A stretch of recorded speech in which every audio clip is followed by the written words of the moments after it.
My manager stole my biggest project, so I waited 6 months and cost him his career and a six-figure bonus. I was the lead analyst for supply chain optimization at a massive logistics company. For 2 years, I poured my life into developing a proprietary routing algorithm that promised to save the company tens of millions annually. It was my baby. I coded it, tested it, and proved its viability. Then Chad arrived. He was hired as the new director of logistics, and immediately decided my project was too complex for a junior analyst to own. He sidelined me during the final implementation phase, citing efficiency concerns, and claimed ownership of the rollout. He literally rebranded my internal dashboards and scheduled a major presentation with the C-suite for 6 months down the line, timed perfectly for year-end bonuses. I was furious, but I knew immediate confrontation would just get me fired. Chad was aggressively incompetent, but good at internal politics. I realized my job wasn't to fight him right now, but to let him fail spectacularly, or at least let him expose his own lack of knowledge.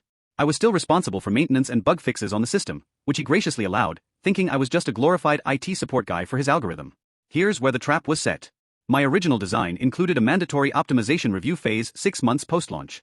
Chad skipped this phase entirely, boasting about how perfect the initial rollout was. But the truth was, the system needed slight recalibration based on seasonal data trends, something I had warned him about in an email chain he later deleted from my record. Fortunately, I always BCC'd my personal email on anything sensitive related to intellectual property. Over the next 5 months, I quietly prepared. I maintained a complete version control log showing my contributions, Chad's attempts to delay implementation before stealing credit, and crucially, the specific warnings about the coming 6-month seasonal shift that Chad ignored.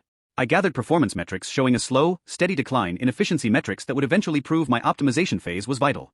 Chad was due to receive a massive bonus and promotion based on the supposed success of his rollout in early December. The CEO was visiting the site for the presentation. 2 days before the big meeting, the system completely choked. We were losing $50,000 an hour because the unoptimized routing was forcing trucks to take massively inefficient paths based on outdated seasonal parameters. The entire logistics flow froze. Chad panicked. He called me into his office, sweating, demanding I fix his system instantly. I looked him dead in the eye and said, "Chad, I warned you about the Q4 calibration phase 6 months ago. You deleted the memo. I can fix it, but not for you." I walked straight to the CEO's administrative assistant. I handed her a single, professionally bound document titled Post-Implementation Review and Contribution Audit. It detailed the algorithm's initial success, attributable to me, the required optimization step, which Chad blocked, the emails proving Chad stole credit, and the current cost of his gross managerial negligence, $1.2 million and counting. I was immediately brought into the CEO's office, bypassing Chad entirely. They fixed the system using my old calibration file while I explained everything.